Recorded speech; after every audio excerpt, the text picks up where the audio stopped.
said, it's a little bit harder to move. So I send her in with a little boost up, telling her to get in there. Right there, she was on balance, but she shied away from the head of that Brahma looking calf. So I send her back around and she overflanks. So I go ahead and put her in on the heels and tell her to push up to try to kind of boost her confidence. But she loses it a little bit because they don't immediately move off of her. She does get in and push, which is great. So I start to realize that I'm going to have to change up my tactics a little bit and get in and help her, because she's always overflanking and not committing to the balance point. So she really does want to just be on the heels and push from there and drive. So I put her in here where she needs to be.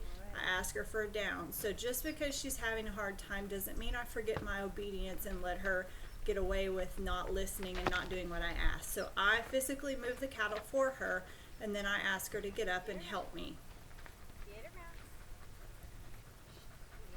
And you can see her confidence is a little bit down now because she wasn't able to move them and she had trouble, and I had to step in and help her. And sometimes that does take away a little bit of the confidence. Number one, the cattle didn't move readily off of her when she expected them to.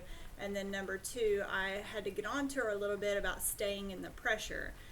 And then I had to help her. So we just have to build back up the rapport between her and I. So I'm going to send her around this way to change directions. She avoids the head on that one Brahma. That's the one she already had trouble with. Went around to the heels. I don't make a big deal out of it. I just go ahead and send her all the way around again. But this time I see her avoiding, and so I do start to tell her she can't do that. So when she's diving in or going the wrong direction and avoiding that pressure, I end up just telling her they're down. And she kind of argues with me a little bit about the down, so she gets a little bit in trouble there. Once she's down, I can go back to work, focusing on the cattle, so take the pressure off of her and start moving the cattle, so hopefully helping her, showing her that I'm part of her team. Send her back into that pressure. When she avoids it, I correct her, and I don't let her just avoid it and go around. So I ask her to come with me. So I realize that leaving her in a down is taking too much of her power away, so I'm just going to have to ask her to come with me and boost her up from there.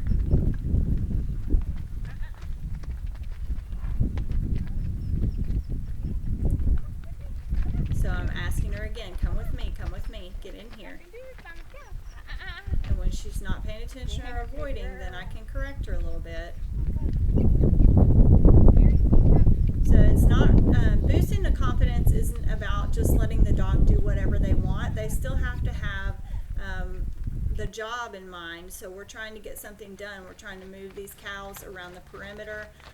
So she can't just avoid commands. She can't avoid pressure. She still has to deal with all those things. But I have to be smart in putting myself in a position to get that done and to make her feel confident about it. And then when she's in a position like that position right there, to go in and take a bite, something that she feels confident doing on the heels, I can let her get in there and do that.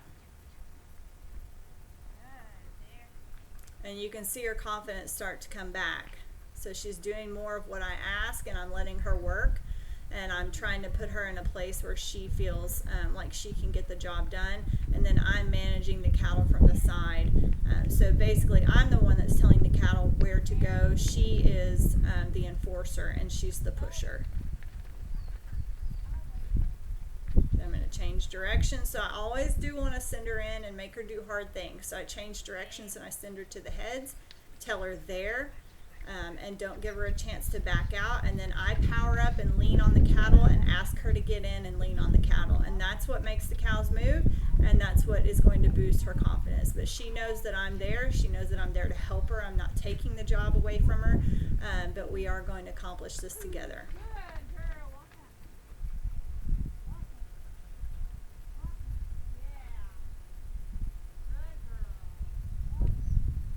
And then just saying walk up when she's walking up, and encouraging her to keep doing the things that she's doing. Right here, that one turned and looked at her, so I backed up, put myself behind its eye, and helped her push it forward. When I tell her to push, I don't necessarily need her to get in there and take a bite, but I do need her to have the intent on going forward and making the cows move.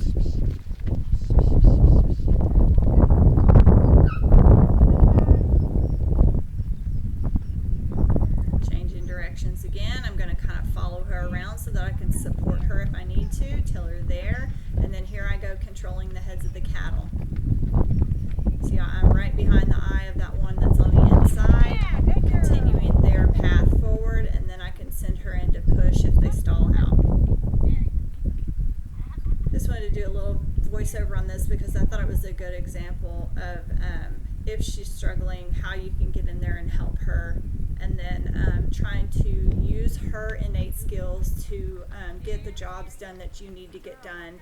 So letting her still work even if she's not